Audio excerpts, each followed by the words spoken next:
Boa tarde, meus amigos da comunidade espírita cristã Pele Vermelha. Estou gravando esse vídeo às 11h27 do dia 19 de setembro e gostaria de agradecer a todos por participar desse momento em que nós vamos tratar de um tema muito polêmico, mas muito importante para que a gente possa esclarecer nossas consciências em torno disso tudo, inclusive, principalmente com a questão da doutrina espírita, o que o espiritismo entende sobre isso. Vamos inicialmente só levar nossos pensamentos ao Mestre Jesus,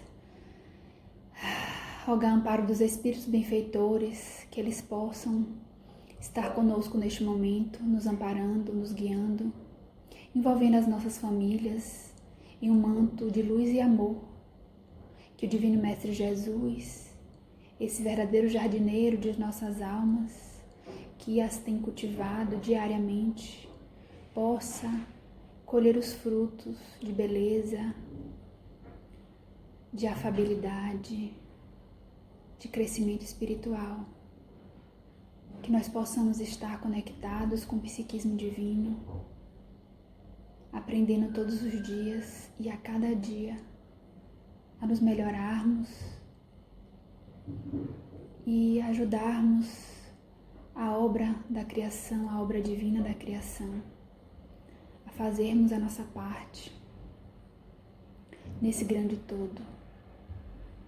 Que o Mestre Jesus nos abençoe hoje, nos envolva, e que possamos desenvolver o tema de forma tranquila, esclarecendo a todos.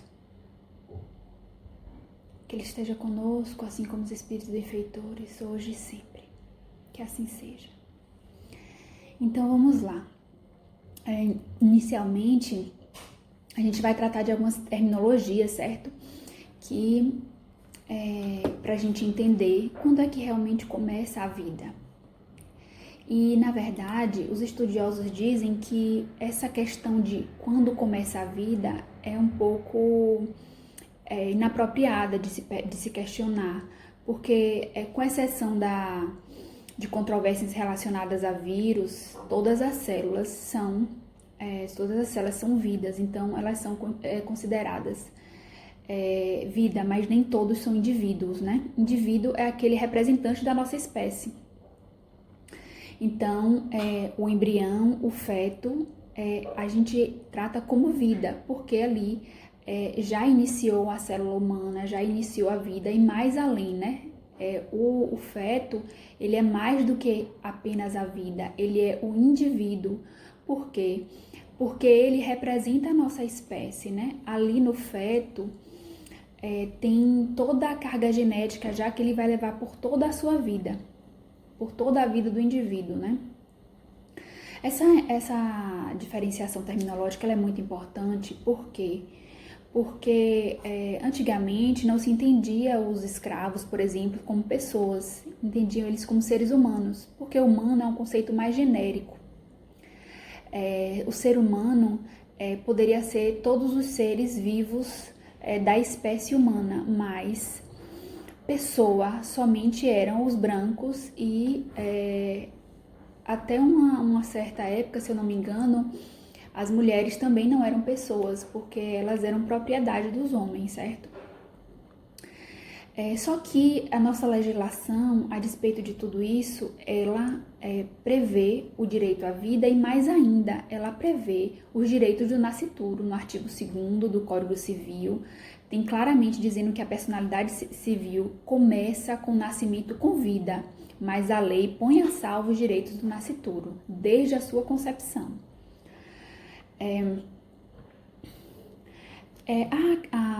A nossa constituição orgânica, biológica, ela é muito complexa e ela é muito rica. O espermatozoide e o óvulo são duas células especializadas, né? Porque existem células tronco, que são aquelas células gerais que podem dar origem a qualquer outras células, e existem células especializadas, como são os espermatozoides e os óvulos. Por quê? Porque eles, cada um tem 23 cromossomos, né? À espera dos outros 23 cromossomos respectivos, o óvulo esperando do espermatozoide, para formar os 46 cromossomos do genoma humano. Por que isso é importante? Porque o espermatozoide, quando penetra no ovócito que vira óvulo, ele cria a partir dali a vida humana e o indivíduo, porque a partir dali todo o material genético, toda a programação genética que vai estar envolvendo a vida daquele ser humano, daquele indivíduo, vai existir por toda a sua vida. Tanto é que se diz que se você, por exemplo, vai ter o seu primeiro cabelo branco aos 40 anos de idade, por exemplo, essa informação já estaria ali, nessa programação genética. Então, todos os códigos da vida estão inscritos nessa primeira célula chamada zigoto. Então, veja que, a despeito do que muitas pessoas dizem, essa questão de a vida humana, o indivíduo, o ser humano já está no zigoto, que é a junção do espermatozoide com o óvulo, não é uma questão de opinião nem de religião, é uma questão de ciência. Já está sacramentado na ciência.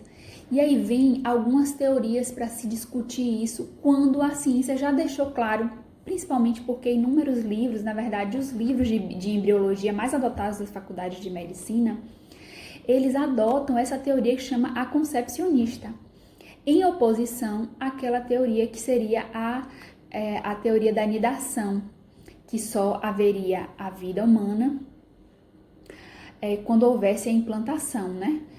Ou seja, a fixação do óvulo já fecundado no útero. Só que a gente percebe que os argumentos da teoria concepcionista de que a pessoa humana, o indivíduo, começa a partir da junção do óvulo com o espermatozoide, são argumentos muito mais fortes e que vencem essa teoria da anidação. Por que isso? Por conta, primeiro, do que eu falei antes, que toda a carga genética já está ali, já é um indivíduo, já representa a espécie humana, certo? E uma coisa muito singular, o embrião ali, ele já vai ter uma organização própria, fora, apartada da organização materna. O que isso quer dizer? Que o feto, ele não é extensão da sua mãe, ele é um indivíduo apartado da sua mãe. Tanto é isso que 24 horas após a fertilização, o feto, ele já começa num processo que chama de fator de gestação precoce, que ele já começa a se proteger, o sistema imunológico dele já começa a se proteger do sistema imunológico da mãe, já enviando informações para que o sistema imunológico da mãe não expulse ele lá do corpo dela. Então, isso já acontece a partir da 24ª hora da gestação. Isso é uma coisa muito interessante. E veja que a partir de 8 semanas após a concepção, a gente já chama de embrião, certo? Após isso é feto.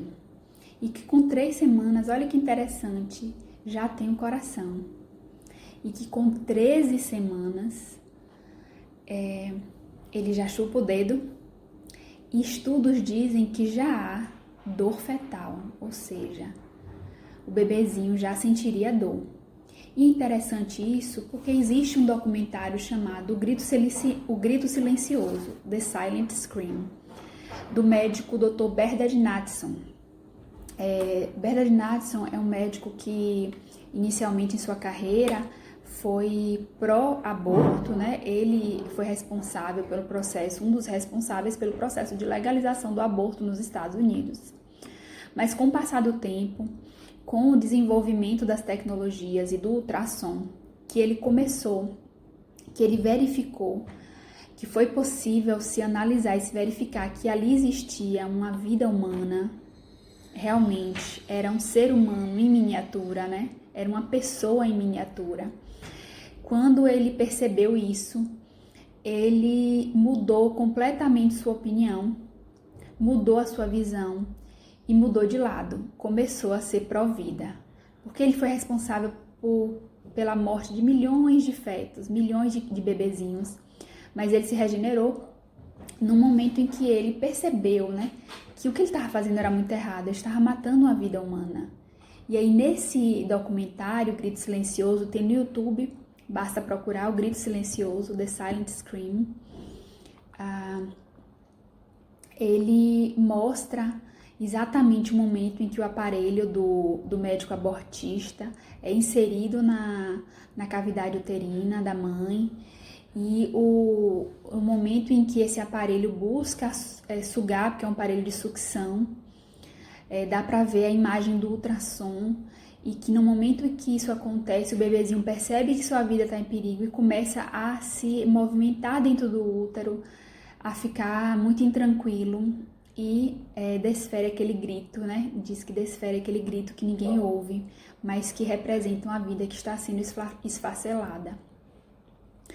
E vale a pena ver esse documentário, é um documentário muito curtinho, de menos de meia hora, porque ele mostra com precisão que realmente ali é um irmão nosso, né, que está reencarnando e que precisaria ser recebido com amor, mas que é retirado do ventre materno de uma forma bem abrupta, bem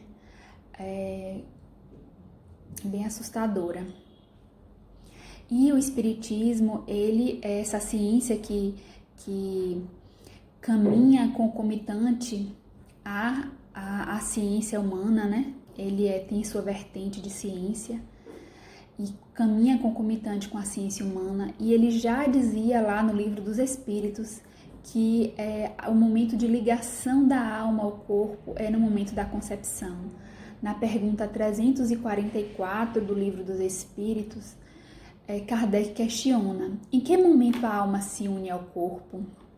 E os espíritos respondem: a união começa na concepção, mas só se completa por ocasião do nascimento. Desde o instante da concepção, o espírito escolhido para habitar certo corpo se liga a este por um laço fluídico que vai cada vez mais se apertando até o instante em que a criança vê a luz. O grito que o recém-nascido solta anuncia que ela se conta no número dos vivos e dos servos de Deus. É muito interessante que ele conta já que a ligação da alma, né, desse espírito reencarnante com o corpo acontece no momento da concepção e que se finaliza, se completa no momento do nascimento.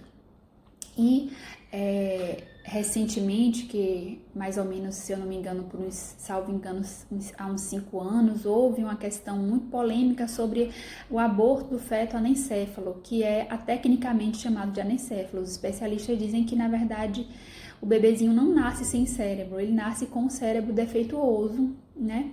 Com problema no telencéfalo, a falha no fechamento do tubo neural, né? Que os especialistas dizem. Mas que ele tem reações no tronco encefálico, então ele não seria tecnicamente um anencéfalo, que significa a expressão sem cérebro, né? O fato é que na DPF 54, o STF, ele discutiu essa questão do aborto do feto anencéfalo, porque o argumento, um dos principais argumentos é: para que deixar a mãe sofrer tanto se o bebezinho vai nascer morto, né?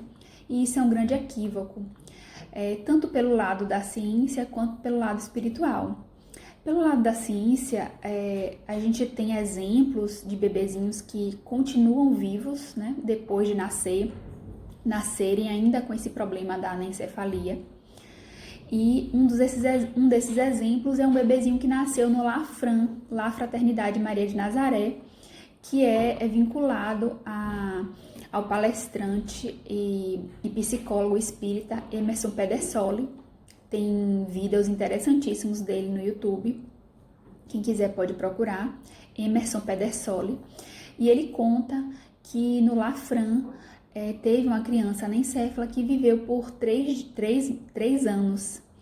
E que ele conta, inclusive, que após o falecimento dela, a desencarnação dela, ele recebeu uma mensagem dos amigos espirituais que disseram que ela estava muito agradecida por essa oportunidade de reencarnar e deixarem ela viver, porque ela tinha sido um espírito cometido suicídio na reencarnação anterior, que precisava daquela reencarnação para refazer, reestruturar o seu perispírito, né? Edivaldo Pereira Franco conta no livro Sexo e Consciência, né, que são a transcrição de muitas palestras dele relacionadas a esse tema de sexo. Ele conta que o feto anencéfalo normalmente é um espírito que na reencarnação transata cometeu suicídio realmente, muitas vezes através de um tiro na cabeça ou se jogando de precipícios, de prédios, que estraçalhando não só ao cérebro e os anexos, mas também desestruturando, desregulando, desequilibrando todo o perispírito, que é esse modelo organizador biológico que a gente conhece, que a doutrina espírita nos explica, né? Existem algumas falácias algumas mentiras sobre a questão do aborto pelo mundo, e a gente vai discutir isso para esclarecer por que é tão perigosa essa questão da legalização do aborto, o que tem acontecido pelo mundo, pelos países em que houve essa legalização. Nos Estados Unidos existe um precedente muito importante nessa questão, que é o precedente Roe vs. Wade, que é um caso judicial em que a corte americana ela entendeu que a gestação e a interrupção da gestação estava diretamente vinculada ao direito à privacidade da mulher e que por conta disso era uma questão, um direito fundamental e que os estados não estariam autorizados, os estados federados, né, porque os Estados Unidos é uma federação, os estados federados não estavam habilitados a legislar sobre essa questão do aborto. E aí permitiu o aborto das crianças, né, das mães, de forma voluntária. E esse caso foi em 1973. Então, esse caso conferiu o direito ao aborto voluntário. As mulheres irem em clínicas legalizadas, né? E que lá passou a ser legalizada, e realizar o aborto de forma voluntária, sem nenhum problema, sem elas estarem doentes, sem risco à sua vida, simplesmente pela vontade. Existe um documentário muito interessante que também tem no YouTube, que se chama Blood Money, que significa dinheiro vindo do sangue, né? Blood Money, a legalização do aborto. E esse documentário, ele conta que depois desse precedente Roe vs. Wade, cerca de 10% da raça humana, da raça branca, e cerca de 28% da raça negra foi dizimada pelo aborto. O que eles contam é que há uma ideologia eugenista por trás de tudo isso, racista também, de dizimar a raça negra. E a gente sabe que isso tem uma razão de ser, né? E a gente sabe que isso tem um fundamento, eles dizerem isso. Por quê? Porque já houve esterilização forçada de mulheres negras nos Estados Unidos, e só acabou em 1972. Então, na verdade, essa questão do aborto também é resquício disso. O fato é que o documentário deixa claro que de cada 5 mulheres afro-americanas que engravidam, 3 cometem aborto, né? E há uma tentativa nisso, subliminar, na verdade, desconhecida de muita gente, mas uma tentativa indireta de se dizimar a raça negra. E também conta de uma organização mundialmente conhecida que chama Planned Parenthood, que significa paternidade planejada.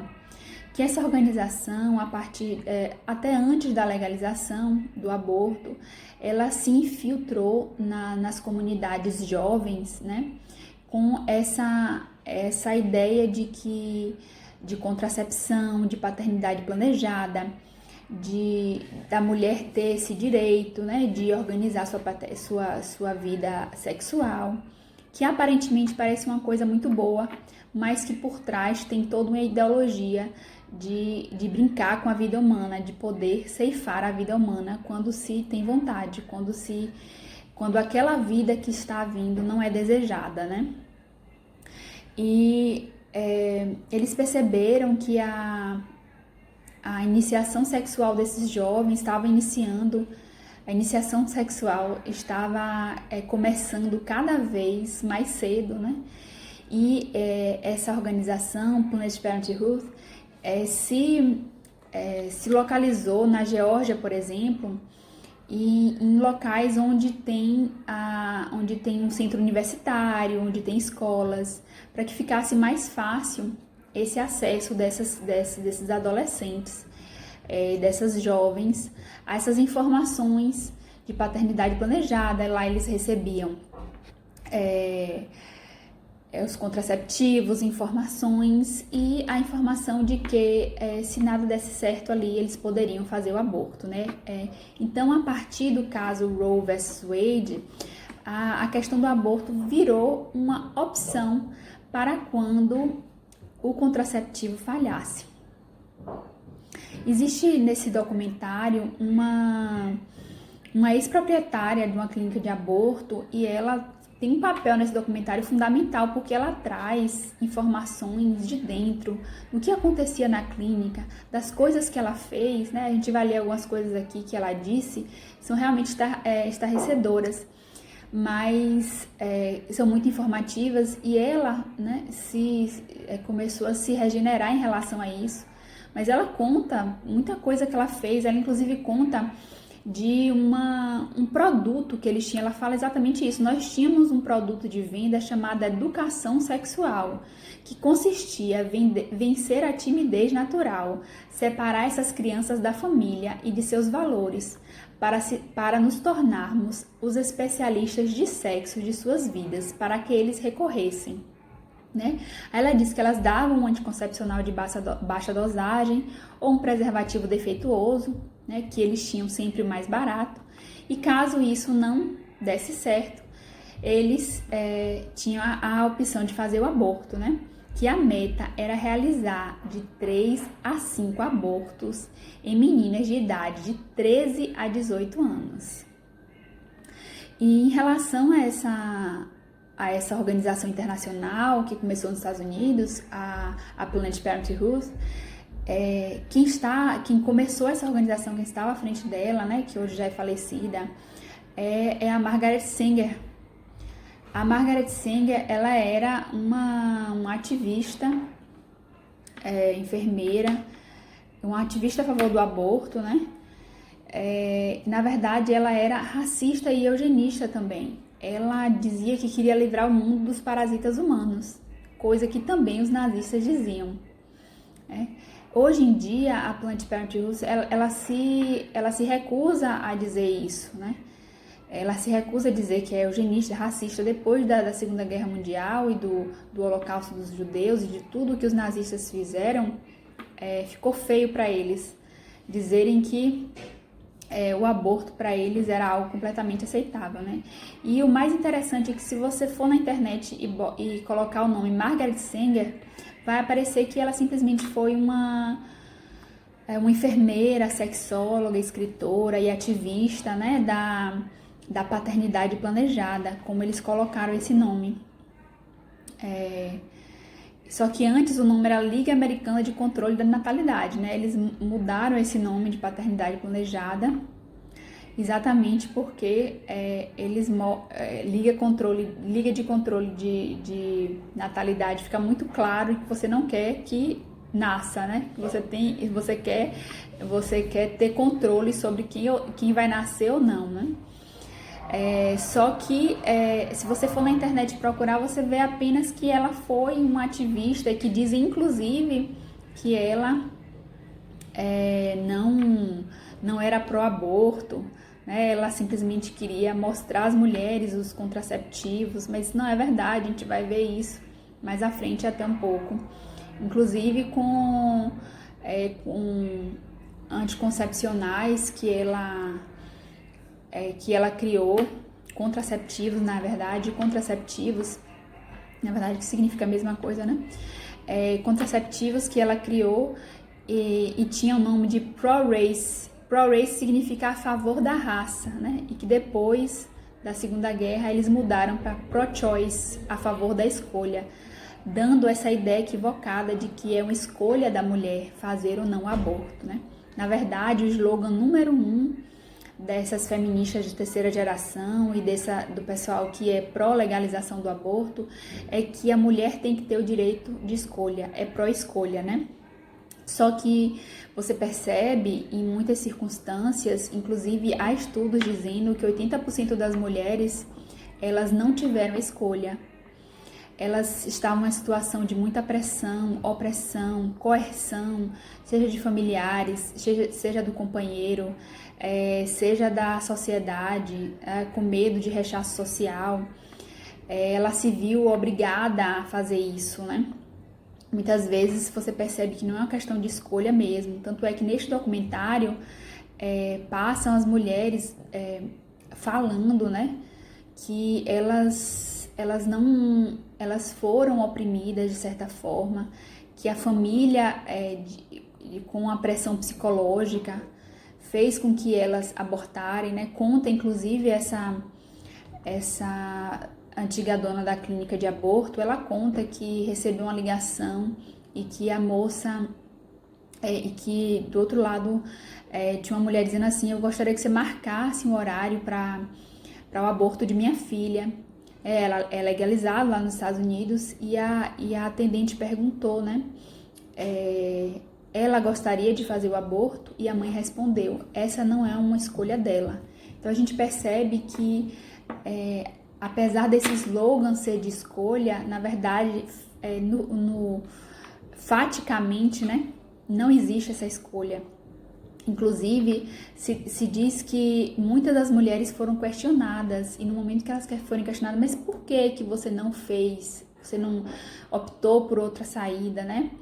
E elas diziam no momento eu achei que eu não tinha escolha. Então, ao contrário do que alguns pensam, realmente,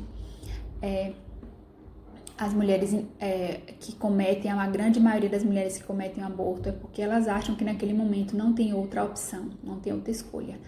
E os avisos sobre essa questão do aborto, inclusive das consequências dele, raramente são fornecidos, né? As clínicas, elas raramente oferecem e dizem o que realmente pode acontecer com você. E nesse documentário, Blood Money, ele deixa claro, as mulheres dão seu relato lá, seu testemunho, e dizem que elas sofreram questões físicas e psicológicas, consequências assim, desde câncer de mama até depressão, né?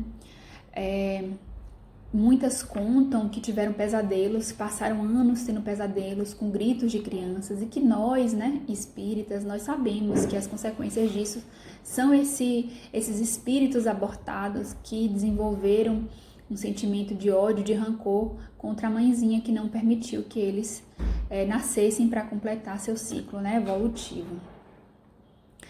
E existem estudos, conta o documentário, de adolescentes indicando que adolescentes que fazem aborto têm até 6 vezes mais chance de tirar a própria vida no primeiro ano após ter interrompido a gravidez, né?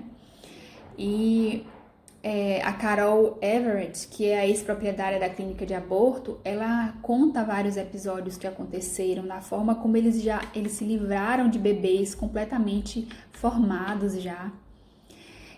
E isso acontecia em clínicas legalizadas mesmo. Ela conta um episódio em que uma moça morreu por conta das complicações do aborto e que eles abafaram o caso. E ela diz porque o aborto ele é perigoso, seja numa clínica clandestina, seja numa clínica legalizada. E ela fala assim: o aborto é um produto habilmente comercializado, vendido a pessoas muito fragilizadas, em crise. elas compram o produto em busca da solução e descobrem que é defeituoso. E ela diz também que essa questão de estar grávida ou não era uma questão simplesmente argumentativa, porque elas faziam teste de gravidez nas meninas, as meninas chegavam lá, eu acho que estou grávida, eles faziam teste. Se o teste desse positivo, eles falam, nós precisamos fazer, se você tiver dinheiro, a frase era exatamente essa, se você tiver dinheiro, nós podemos cuidar disso por você. Se o teste desse negativo, eles diziam assim, olha só, deu negativo, mas esse negativo pode ser um falso negativo, vamos fazer uma ultrassom. E aí diz que fazendo uma ultrassom, diz que qualquer pontinho que se achava lá dizia aqui, ó, você está grávida de tantas semanas. Não dizia, eu acho que você está grávida, não dizia, você está grávida de tantas semanas. E aí se fazia o aborto, e muitas vezes não se sabe nem de quê, né? Porque grande parte dessas mulheres não estava nem mesmo grávida. E um relato dessa Carol Everett é muito interessante quando ela diz assim, eu confesso que estive envolvida na morte de 35 mil bebês, no homicídio de uma mulher que sangrou até a morte por um aborto no segundo trimestre, por 19 mulheres que fizeram histerectomia e colonostomia, e nunca nenhuma apareceu em nenhum jornal, em nenhum processo. E ela completa dizendo que a única coisa que ela não consegue lidar hoje é que ela mesma fez o aborto do filho, né? Existe uma indústria do aborto por trás de tudo isso, né? E outra organização muito atuante, são duas organizações no mundo, né? A Planned Parenthood, de Margaret Sanger, e a Fundação Mary Stopes. A Fundação Mary Stopes, ela é originária da Inglaterra, e ela teve uma época que ela foi fiscalizada e denunciada, foram denunciadas clínicas na Inglaterra em que o médico ele ganhava bônus por cada aborto que ele fazia. Então a consequência disso era que muitas vezes existia como se diz, uma forçação de barra, né? O médico ele fazia de tudo para dizer que a mãe estava com problema, que o bebê estava com problema, persuadia a gestante para que ela realizasse esse aborto, sob o argumento de que existia um problema e que ela podia fazer, para ele assim ganhar o bônus, né? Essa própria Fundação Mary Stopes, ela no Quênia, ela na verdade em alguns países da África, ela começou a ingressar para que houvesse a legalização do aborto, né? Então ela ingressava realizando abortos ainda quando o aborto era proibido, para que aumentasse o número de abortos e se dissesse assim, não, tem muito aborto, então vamos legalizar para que isso fique, né, isso se organize. Ela mesma fazia esse ciclo vicioso, né? Além disso, ela fazia um media training, que é você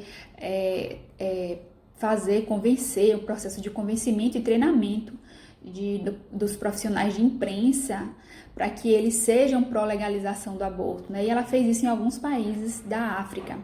Inclusive no Quênia, ela foi denunciada, foi investigada durante anos, porque ela fez um projeto de injetar abortivo em adolescentes nas escolas.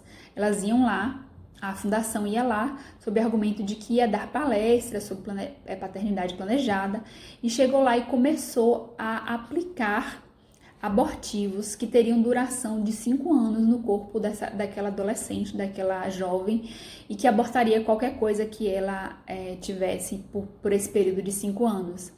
Né? Eles aplicavam um abortivo chamado Norplant e diziam para as meninas, né, para meninas de 14 a 17 anos, e diziam para elas que depois de tomar aquilo elas podiam fazer o que quisessem na vida, né, dando uma deixa para uma vida promíscua. E elas foram denunciadas porque nem a escola sabia e nem os pais tinham autorizado aquilo. Em Uganda, a Fundação Mary Stopes fez a mesma coisa, né? Eles recebem dinheiro dos Estados Unidos, do Canadá, da Dinamarca, da Austrália, da Holanda, de outros governos que eles trabalham com a saúde reprodutiva, né? Para trabalharem com a saúde reprodutiva. E só uma explicação, uma parte de tudo que eu tô falando tá numa palestra. Daqui a pouco eu digo onde está exatamente essa palestra, sobre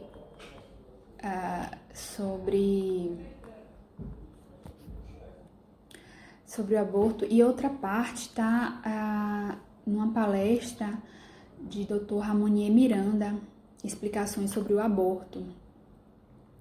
Essa outra parte eu vou dizer daqui a pouco onde está, algumas informações, né? Na Zâmbia, a Mary Stopes chegou a ser banida por cometer mais de 490 abortos ilegais em um ano. E esses dados são só relacionados à comunidade rural em que foi investigado, né? E pior, né?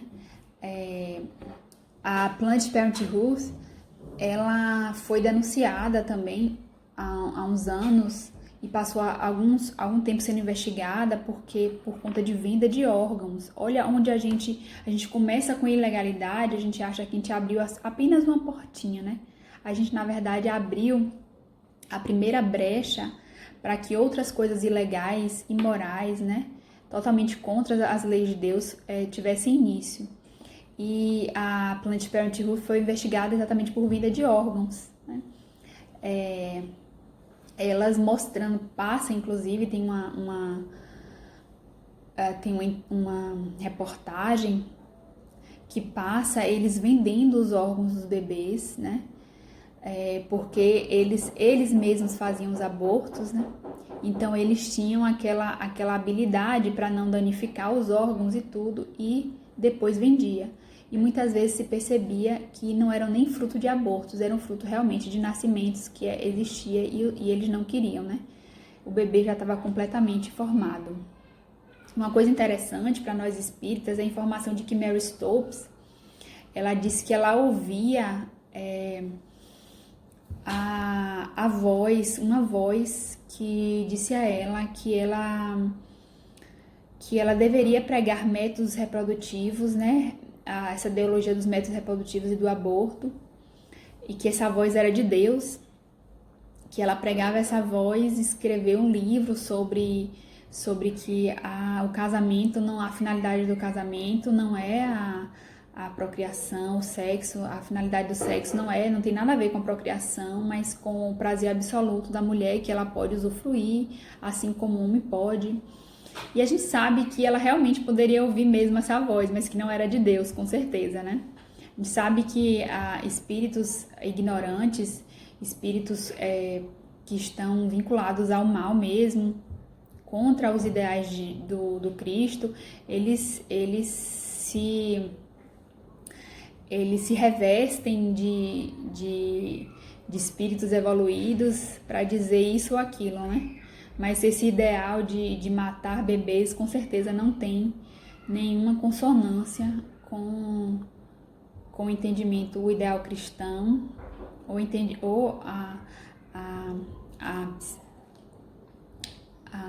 o psiquismo divino. Desculpe. Essa questão do movimento eugenista, dessas instituições, ela é muito séria. O próprio Divaldo Franco, no livro Sexo e Consciência, né, em uma de suas palestras, ele diz que o Hitler, a primeira atitude que Hitler fez no momento em que ele tomou a Alemanha, foi instituir a legalização do aborto, né? Veja como isso é algo intenso e vinculado a esses ideais racistas, eugenistas e de se escolher uma raça superior.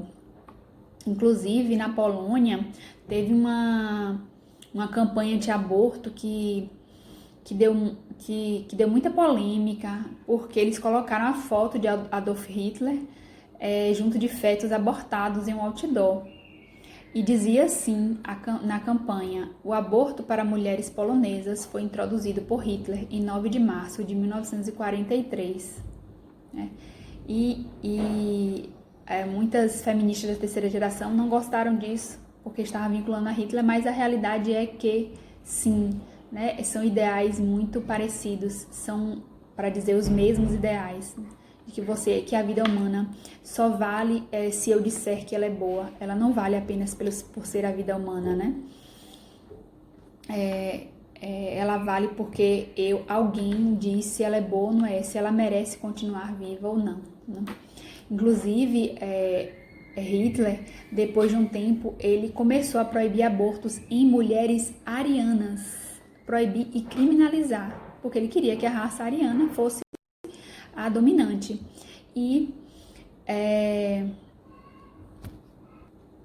Mas ele encorajava a interrupção da gravidez em mulheres não arianas. E Divaldo chama atenção para uma coisa muito interessante. Ele disse: se nós começarmos, né, e foi o que a gente viu aí, se a gente começar com uma proposta de assassinato, se uma proposta de assassinato ganha cidadania, né, as consequências podem ser muito drásticas, a gente sabe disso, né? O próprio nazismo começou os judeus sendo cerceados de alguns direitos, cerceados de algumas coisas, de fazer algumas coisas. Depois eles não podiam mais andar na calçada com as outras pessoas. Aí eles foram levados em campos de concentração, eles foram mortos. Entenda que a abertura, quando ganha o status de cidadania, determinada atitude imoral, ilegal, ou às vezes legal no país, né? Ganha status de cidadania, mas é uma atitude imoral, ela abre a porta para coisas muito piores, como aconteceu, que a gente viu, a Planned Parenthood sendo investigada e condenada por estar vendendo órgãos. E Divaldo Franco fala que se a gente entrar nessa onda, daqui a pouco uma pessoa jovem pode dizer que gostaria de finalizar de forma humanitária a vida dos pais, que tem Alzheimer, ou que tem Parkinson, que tem uma outra doença incapacitante, para que eles possam viver, para que os pais possam não sofrer e eles viverem uma vida mais tranquila, né? Tudo, a gente tem argumento para tudo. O importante é entender que não são os argumentos que tem que nos convencer, certo? É o nosso ideal cristão. Tem alguns mitos sobre aborto que eu gostaria de tratar com vocês. A gente vai tratar de alguns, né? Essa questão de mitos sobre aborto, uma das partes dessa palestra também, a gente tirou de uma palestra muito completa, do palestrante espírita Nazareno Feitosa, também tem no YouTube. Se for possível deixar os links, eu vou pedir que deixe, mas se não é só procurar o nome dele. Ele é um ativista pró-vida, né? Ele faz essa campanha contra o aborto e a gente vai tratar de alguns mitos sobre aborto que ele coloca em sua palestra. O primeiro mito sobre o aborto: milhares de mulheres morrem por aborto clandestino no Brasil. Isso não é verdade. Pesquisa no DataSUS diz que no ano de 2016 houve 56 mortes por aborto, né? Então tem essa propagação de que milhares de mulheres morrem por aborto e por isso a gente precisa legalizar. O outro mito: ocorrem milhões de abortos pelo Brasil. Também está errado. É uma falácia. Por quê? Porque o próprio Dr. Bernard Natson, que é aquele que fez o vídeo O Grito Silencioso, ele tem um livro que ele escreve, que é América que Aborta. Ele fala que esses números que eles davam eram números superestimados, multiplicados por 10. Então existe uma superestimativa de que há tantos abortos no Brasil, exatamente para que dê essa ideia de que há muitos abortos clandestinos e que precisa legalizar, né, para ser uma coisa mais organizada. O terceiro mito: o aborto é a solução. Claro que não, jamais tirar uma vida é a solução, né? E o aborto, ele não desengravida. A mulher não deixa de ficar grávida porque, ela deixa de ficar grávida, mas ele não desengravida, no sentido de que aquilo já aconteceu. Ela já ficou grávida. né? Os hormônios já atuaram ali, já houve a concepção, já houve tudo, aquilo não passa, aquilo não pode ser apagado. Um mito que dizem muito, aborto não faz mal. Esse talvez seja o pior dos mitos, né? E o mais equivocado. Porque o aborto ele faz mal, seja você realizando uma clínica toda com asepsia completa, seja você realizando uma clínica clandestina, sem nenhum cuidado. Por quê? A gente vai tratar aqui das consequências do aborto. Se tem documentado consequências físicas, psicológicas, psiquiátricas e espirituais do aborto. Físicas, hemorragia, perfuração do útero, infecção e morte. Tem no tratado de ginecologia isso. Pesquisas sugerem que aumenta o nível de câncer de mama, de útero, de ovário, gravidez ectópica, abortos espontâneos, partos prematuros, complicações tardias, frigidez, esterilidade, ou seja, depois você não vai poder ter mais filho, você não vai ter prazer sexual, tudo isso por conta de um aborto que você faça e talvez há uma possibilidade muito grande de você ter essas complicações. Psicológico, síndrome pós-parto, queda de autoestima, sentimento de culpa, frustração do instinto materno. Psiquiátricos, ansiedade generalizada, neuroses diversas, síndrome do pânico, depressão, dependência química, alcoolismo, suicídio. Inclusive, a gente já falou da questão do suicídio, né? As adolescentes têm possibilidade 6 vezes mais de cometer o suicídio. Espirituais, a gente sabe que é uma grande a grande causa das obsessões, tem uma percentagem de grande causa das obsessões em relação a isso, né? Esses espíritos que se revoltaram porque não conseguiram nascer. Tanto que eles instalam-se quadros depressivos que vêm tanto pelo sentimento de culpa inconsciente, né? Tanto pela questão da obsessão. No livro Sexo e Consciência de Divaldo, ele cita que Carl Gustav Jung afirmava que na clínica dele, que tratava a depressão, existia uma questão característica. Mulheres acima de 40 anos que apresentavam um quadro depressivo, elas haviam praticado um aborto na juventude. Foi um dado que ele constatou, né?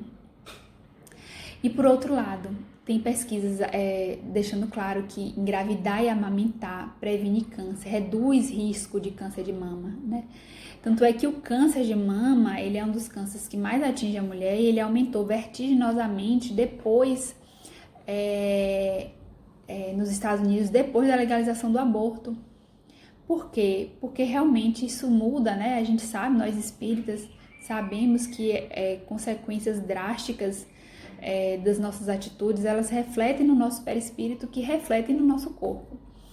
Um outro mito, a mulher tem o direito de escolha, e a gente já discutiu isso, né, que é realmente um mito. 80% das vezes a mulher é influenciada, e ela, por todas as questões familiares, do parceiro que às vezes não quer, falta de informação, a questão até do materialismo, de não acreditar em Deus, né? Na verdade, a escolha da mulher, ela tem que se restringir a se ela vai ter um relacionamento íntimo ou não, se ela vai usar um preservativo ou não. Jamais tirar uma vida, porque a partir dali não é mais o corpo dela. A partir da fecundação não é mais o corpo dela, é o corpo de outro ser humano, de outra pessoa. Um outro mito, legalizar o aborto diminui a prática. Uma falácia, né? Nos países em que o aborto foi legalizado, ele cresceu vertiginosamente, e tem uns dados. Nos Estados Unidos, em 1970, porque o caso Roe vs Wade legalizou o aborto em 1973. Em 1970, nos Estados Unidos, era em torno de 200 mil abortos. Em 2008, né, alguns anos depois, muitos anos depois da legalização do aborto, que se deu em 73, a quantidade de aborto era em torno de 1.200.000 abortos por ano, ou seja, houve um aumento de 325%. Na Espanha, se deu o mesmo padrão na Espanha, na África do Sul, no Uruguai. No Uruguai, por exemplo, né, que o aborto foi legalizado em 2012, logo que houve a legalização eram 200 abortos. Em 2016, já eram mais de 9.000 abortos por mês. Na Rússia, uma mulher tem média de 6 a 8 abortos na vida, porque já banalizou o preservativo anticoncepcional, o contraceptivo, ele não deu certo, faz o aborto, né? Já virou uma banalização. O que cai são números a percentagem que cai, que diminui, são números de nascidos. Então, o que traz consequências drásticas para a população em um país e para a questão da previdência social, né? Porque mais pessoas estão envelhecendo e poucas estão nascendo. Um outro mito: proibir o aborto não impede a sua prática. De fato, não impede, mas coíbe, porque uma coisa proibida tem que fazer escondido, né? Assim como proibir a corrupção não diminui a corrupção, ou não proibir a corrupção não faz com que ela deixe de existir, fato, mas inibe. E só por isso a gente vai legalizar a corrupção, porque ela não deixou de existir.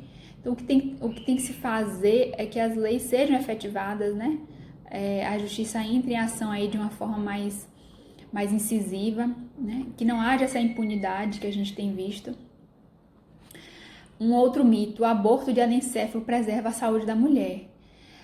Isso é uma questão muito complexa, mas especialistas podem dizer, né, esclarecer isso, que o trauma do aborto ele é muito pior. Às vezes ele é muito pior que a própria gravidez. Então tem que ter muito cuidado com o que a gente ouve. É melhor abortar porque é um anencefalo, né? Tem que ter uma instrução melhor. A mãezinha tem que ser acompanhada para que ela entenda que as questões psicológicas podem ser muito, muito drásticas. No futuro ela vai carregar um sentimento de culpa. Ainda que hoje ela não sinta isso, mas no futuro ela vai carregar um sentimento de culpa que eu desprezei aquele filho, ainda que ele tenha vindo um filho com problemas físicos e mentais, com toda certeza ele viria com problemas mentais. Eu tô desprezando esse filho, um filho que eu concebi, que eu gerei, comecei a gerar. A consciência nossa, né, onde está escrita a lei de Deus, conforme o livro dos Espíritos, os Espíritos nos ensinam isso. Então, a consciência vai pedir resposta sobre aquele ato. E é como o Jung relatou na clínica dele que as mulheres após 40 anos que tinham um quadro de depressão tinham realizado aborto na juventude. Então mostra que, ainda que hoje pareça uma coisa que é totalmente justificável, futuramente a nossa consciência vai pedir resposta, né?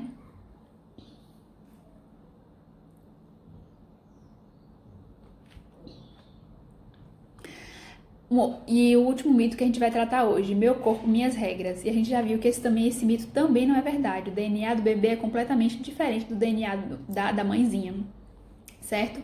Tanto é que o sistema imunológico dele tem que começar a trabalhar para que o sistema imunológico da mãe não o expulse do ventre. E como é que a doutrina espírita de fato vê o aborto? O aborto é um ato qualquer? O aborto é apenas uma interrupção da gravidez? Como é que a doutrina espírita vê isso? No Livro dos Espíritos tem uma pergunta, a 358, que diz assim: a provocação do aborto é um crime em qualquer período da gestação? E os espíritos respondem: há crime sempre que transgredis a lei de Deus. Uma mãe ou quem quer que seja cometerá crime sempre que tirar a vida a uma criança antes do seu nascimento. Pois isso impede uma alma de passar pelas provas a que serviria de instrumento o corpo que se estava formando. A única hipótese em que o espiritismo entende como realmente válida para ocorrer um aborto é quando a vida da mãe está ameaçada, né? Para não sacrificar a vida da mãe, que já está numa vida completa, sacrifica-se a vida daquele que está ainda por nascer, né? A pergunta 359 diz isso: dado o caso que o nascimento da criança pusesse em perigo a vida da mãe dela, haverá crime em sacrificar a criança para salvar a mãe? E os espíritos respondem: é preferível que se sacrifique o ser ainda que não existe, a sacrificar o que já existe. No livro Ação e Reação, Na verdade, no livro, no Nosso Lar, se a gente lembrar, tem uma passagem muito interessante de uma mulher abortiva que ela quer entrar em Nosso Lar. Narcisa e André Luiz vão até lá para ver se era possível ela entrar em Nosso Lar, mas o chefe da segurança não deixa ela entrar em Nosso Lar, porque ele consegue visualizar em torno dela pontos negros que significam que ele consegue visualizar ali, ver, decodificar que são as crianças, a quantidade de crianças que ela matou através do aborto. Ela era uma abortista, né? Ela realizava aborto em outras mulheres, e não sei se realizava em si, o livro não diz, mas diz que ela realizava esses abortos e ela é impedida de entrar em Nosso Lar, porque, ao contrário do que parecia, ela não estava arrependida da prática dos atos que ela tinha cometido, né? E sai estertorando lá, gritando, e não pode entrar em Nosso Lar. E vários livros de André Luiz trazem essa temática em pontos específicos, né? Em Nosso Lar tem essa ocorrência, e no livro Ação e Reação tem uma outra também muito interessante, que Hilário e André Luiz estão conversando com o mentor, e Hilário diz assim: e o aborto provocado, assistente? Diante da circunspecção com que a palavra reveste o assunto, é de se presumir seja ele falta grave. E o mentor responde: falta grave? Será melhor dizer doloroso crime. Arrancaram a criança ao materno seio, é infanticídio, confesso. A mulher que o promove ou que venha a conestar, ou seja, concordar com semelhante delito, é constrangida por leis irrevogáveis a sofrer alterações deprimentes no centro genésico de sua alma, predispondo-se geralmente a dolorosas enfermidades, quais sejam a metrite, o vaginismo, a nefralgia, o infarto uterino, que são inflamações uterinas. O vaginismo torna o ato sexual doloroso, a metralgia são dores no útero. E aí ele continua: flagelos esses com os quais muita vez desencarna, demandando além para responder perante a justiça divina pelo crime praticado. É então que se reconhece rediviva, mas doente e infeliz, porque pela incessante recapitulação mental do ato abominável, através do remorso, reterá por tempo longo a degenerescência das forças genitais. E a gente viu que as consequências do aborto, elas são muito trágicas, né? Fisicamente, a gente está vendo aqui, psicologicamente e espiritualmente. A gente sabe da questão das obsessões, né? Que muitas obsessões, a gênese de muitas obsessões está no aborto provocado, né? Divaldo Pereira Franco, em uma de suas palestras, conta esse livro Sexo e Consciência, né? Que ele diz que corrobora com aquela informação que nós já demos, de que o espírito que é abortado, ele entra no estado de ódio em relação à mãe, de muito rancor, né? E que inicia um processo obsessivo.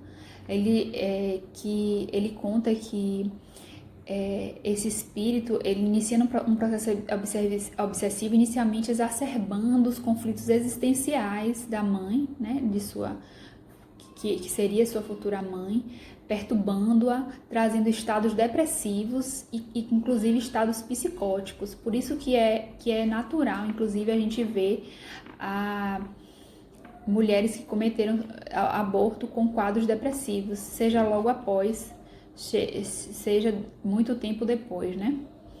E vale a pena a gente ler esse trecho do livro que diz assim: quando ainda não se encontra consciente do que lhe ocorreu, o espírito sofre o ato cruel e imanta-se por afinidade, aquela que o expulsou do útero materno.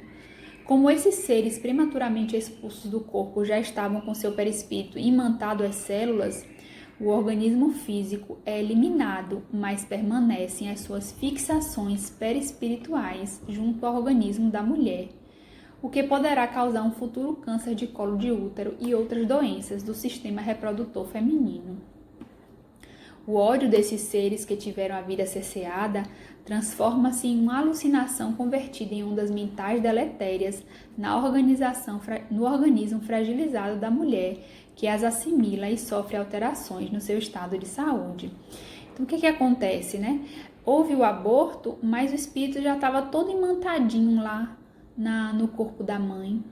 E ele, assim, sem nem se dar conta de que houve o aborto, ele continua lá. E como não vai existir o nascimento, né? Ele acaba se mantendo nessa célula, né? Causando uma desorganização nelas e criando um futuro câncer no colo do útero, no sistema reprodutor feminino. Divaldo também conta nessa oportunidade um caso de uma amiga dele que começou a frequentar a Mansão do Caminho com 30 anos de idade e que lá para os 35 anos de idade ela teve um câncer no colo de útero, um câncer do útero, né? E conversava muito com ele. E o câncer ele já estava em uma situação bem avançada. Ela foi hospitalizada e pediu que chamasse ele. E ele foi visitá-la. Nessa oportunidade, ela conta que ela tem um relacionamento com um homem há 20 anos, um homem casado, e que ela já tinha realizado até aquele momento mais de 10 abortos, parece que 10 abortos dele, porque ele disse que ele não separaria da mulher, nem registraria um filho fora do casamento. Naquela época não existia DNA, nem existia essa imposição hoje dos pais assumirem os filhos, né? E ela inclusive diz, Edivaldo, que as leis divinas são muito certas, né? Que o corpo dela estava retratando todas as atitudes que ela tinha tomado durante a vida e que ela achava, inclusive, muito correto o que estava acontecendo com ela, porque ela tinha cerceado a vida por mais de 10 vezes ou por 10 vezes, né? E é muito interessante isso, porque Divaldo dá uma visão do aqui e agora e do futuro, né? Ele conta que ele, em um desses desdobramentos conscientes, que ele era levado pelos espíritos benfeitores para trabalhar, para aprendizagem, ele encontrou com ela numa região muito sofredora, muito infeliz, dolorosa no mundo espiritual. E ela disse a ele que estava profundamente arrependida de ter realizado os abortos, mas que os espíritos que ela abortou não tinham perdoado ela. Que 2 já estavam indo para reencarnações, né? Outras reencarnações com outros pais, mas que um tinha ficado com um ódio muito grande dela, porque esse tinha tentado reencarnar por 8 vezes e ela tinha realizado o aborto por 8 vezes. E que ele não a perdoava, só que eles estavam programando uma reencarnação juntos para que eles nascessem como gêmeos chipófagos. Olha a dimensão do problema que a gente causa por nós. Por isso que o Livro dos Espíritos e o Evangelho deixa muitas vezes claro que muitas vezes os sofrimentos voluntários eles existem, na verdade, como o próprio nome diz, são sofrimentos voluntários por conta das nossas atitudes, né? Na verdade, a gente sabe que existe a lei de causa e efeito, né? Que tudo que a gente planta, a gente vai colher. Mas a gente tem que ter muito cuidado com isso, porque as nossas atitudes de hoje vão ser o que nós vamos colher no futuro, né? E às vezes a gente vem em uma situação física, ou financeira, ou intelectual, ou emocional complicadíssima, e a gente está simplesmente resgatando débitos passados, débitos às vezes muito complexos, né? Divaldo chama atenção também para a questão da responsabilidade dos envolvidos. Espiritualmente, todos esses serão responsabilizados. O pai, né, que não deu o apoio necessário, ou que pediu o aborto, ou que propôs o aborto, ou que pagou o aborto, né, o pai da criança. Os pais, a família da gestante, que pagaram esse aborto, principalmente quando são adolescentes, as meninas que engravidam adolescente, que eles vão responder por isso, os profissionais de saúde que tinham o direito de cuidar da vida, da saúde, né, e praticam aborto, todos esses vão ser responsabilizados, né? E no momento que a gente fala isso, o Espiritismo em momento nenhum ele tá acusando ninguém. A gente está mostrando que as nossas atitudes, elas terão responsabilizações, né? Nós seremos responsabilizados pelas nossas atitudes, nós não poderemos fugir delas, né? Nós não estamos aqui apontando o dedo para ninguém, dizendo apenas que toda transgressão à lei de Deus, como o próprio Livro dos Espíritos deixou claro, ela terá que ser reparada. E sobre a legalização do aborto, tem um livro interessante que é Psicografia de Chico, por Emmanuel, que é o livro Entender Conversando, que Emmanuel deixa claro que é um delito muito grave perante a providência divina, e que se trata de matança de crianças indefesas, e que a legalização do aborto vai estimular o aborto e vai ter consequências danosas para todos nós. Inclusive, doutora Marlene Nobre, né, que fundou a Associação Médico Espírita do Brasil e a de São Paulo também, uma ativista nessa questão da vida, ela disse um dia que Chico disse diretamente a ela que no dia em que o aborto fosse legalizado no Brasil, o país entraria em um ciclo de guerras. Preste atenção no ciclo de guerras, porque mostra como é que está a consciência do povo, né? Se a gente aceitar essas injustiças, essas aberrações, essas atitudes contra as leis de Deus. Inclusive, é bom deixar claro que a grande maioria da população brasileira é contra o aborto. Apenas 15% é a favor do aborto. E muitas vezes por conta de falta de informação, ou mesmo de ateísmo, de achar que é uma questão de religião, né? E não de vida. Quando a própria biologia, quando a própria ciência deixou claro que a vida humana, ela começa a partir da concepção, né?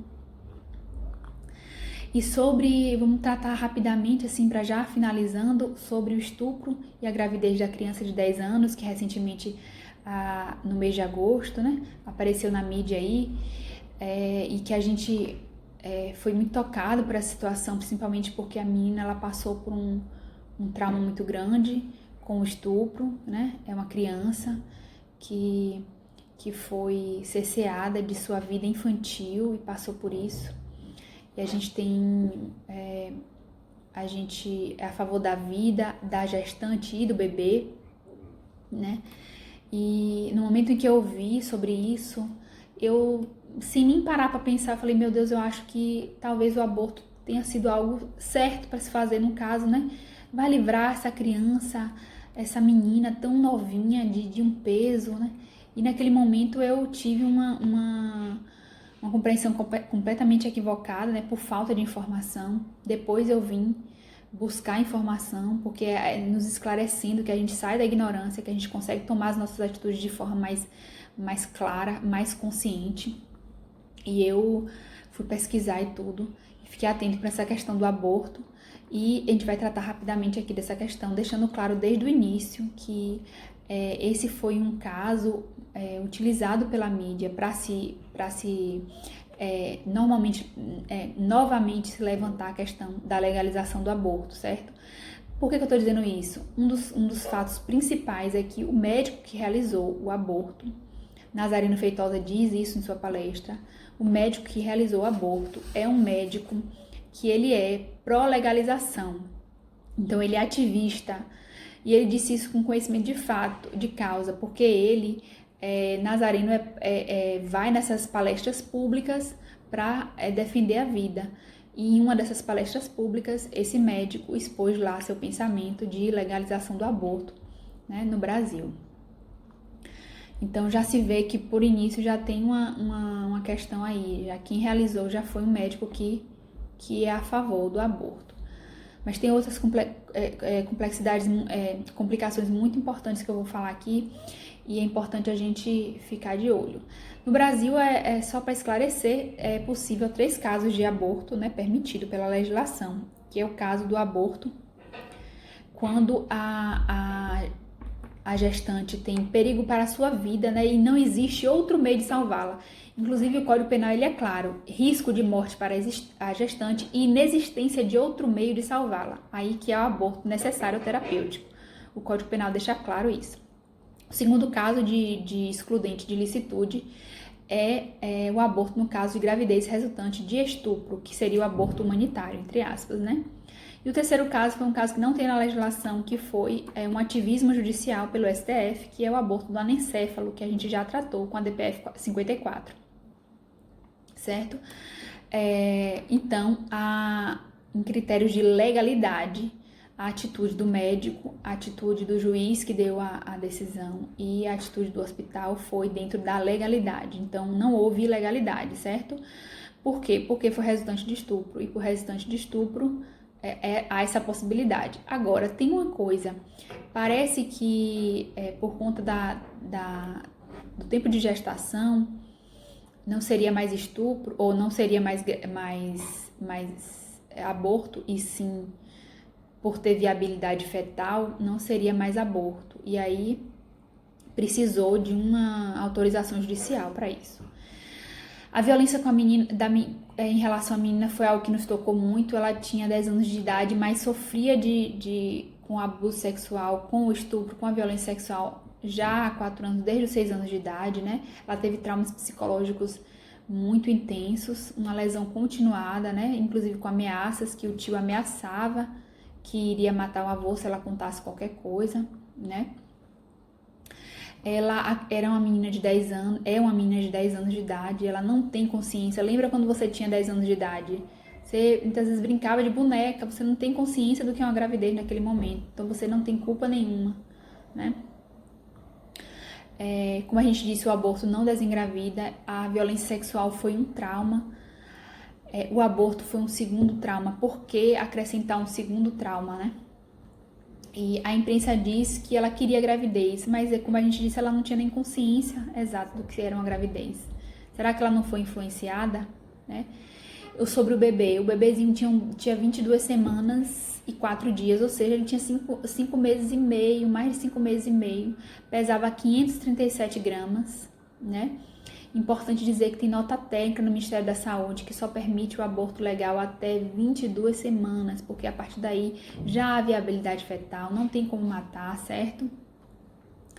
Mas, inclusive por conta disso, parece que o Hospital do Espírito Santo de São Mateus não quis realizar o aborto por conta desse fato, né? Além disso, com os 6 meses... quase 6 meses, né? Os hormônios já estão todos presentes, o trauma já aconteceu, né? É importante dizer que não havia risco de morte para a mãe, não havia risco de morte para a menina, né? A gestante. Ela apenas teve diabetes gestacional, ela não teve hipertensão, não teve eclâmpsia, que é o que realmente causa, né, as mortes, que tem esse problema nas mãezinhas, e então poderia ter sido feito parto prematuro. Uma informação muito importante é que a Lei 13.059 de 2017, que inseriu no ECA o artigo 19A, garante o sigilo, assistência psicológica para a mãe que quer doar seu filho, quer colocar seu filho para adoção, certo? Isso pode ser feito de forma sigilosa, a mãezinha não precisa nem ver a criança. O procedimento em relação à criança foi algo muito doloroso, muito invasivo, foi injeção de cloreto de potássio no coração do bebezinho, né? Através do ventre da menina. Então, matou-se o bebê e depois deu uma medicação para ela para expulsar o bebê do ventre. E se diz que essa medicação, algumas mulheres que receberam essa medicação dizem que ela é muito dolorosa, que é aquela medicação para induzir o parto. Então, ou seja, houve um parto, mas antes eles mataram o bebê. Então ela sentiu as contrações, foi algo muito traumático. Se eles queriam ajudar a gestante, que fizesse o parto apenas, né? E se a criança nascesse ou morresse, e aí a gente ficava a cargo de Deus. Mas eles não, eles mataram o bebê num claro standard de vamos fazer o aborto porque o aborto é melhor, e depois fizeram a menina expelir aquele bebezinho já morto, né? E fica claro que muitos médicos, inclusive de uma live que eu assisti na AME Brasil com o médico Jorge Cecílio Darre, que esse procedimento foi muito mais perigoso para a vida da criança, da gestante, do que realizar o parto, né? Porque foi um duplo procedimento. Você matou o bebezinho, depois teve o parto de qualquer forma, né? E como a gente diz, a partir da 13ª semana já tem estudos de que a dor fetal, né? Ele tinha 22 semanas e 4 dias. Então ele sentiu dor, ele realmente passou, aquele indivíduo, aquela pessoa passou por um momento muito doloroso, porque ele foi morto, foi assassinado, né, dentro do ventre de sua própria mãe. Tanto é que tem estados americanos, importante dizer isso, que já cogitam a possibilidade de utilizar anestesia para fazer o aborto. Você imagine, vamos anestesiar porque vamos matar. Então tem dor, já tem pesquisas disso, né? Em relação a essa live que eu assisti, foi uma live que aconteceu dia 22 de agosto, né, desse ano de 2020, e tinha alguns especialistas na área, inclusive espíritas, né, falando, né, na AME Brasil. Inclusive esse médico, Jorge Cecílio Darre, ele deixa claro, né, que a partir de 22 semanas não há aborto, porque há viabilidade fetal. E dizer que foi feito um aborto, ele deixa bem claro, dizer que foi feito um aborto terapêutico foi um golpe midiático, e esse caso foi muito bem escolhido para se justificar o aborto como ato humanitário, né? Qual a solução? Que fizesse o parto prematuro, deixando o bebê viver ou morrer. Mas não fazer isso, matar o bebê e depois induzir ao parto, né? Dar a medicação de indução do parto. E para finalizar mesmo agora, dizer que a nossa intenção aqui é esclarecer, para prevenir, né? Ninguém está livre de nada. Nós cometemos erros, nós somos seres humanos, cometemos erros, somos passíveis disso.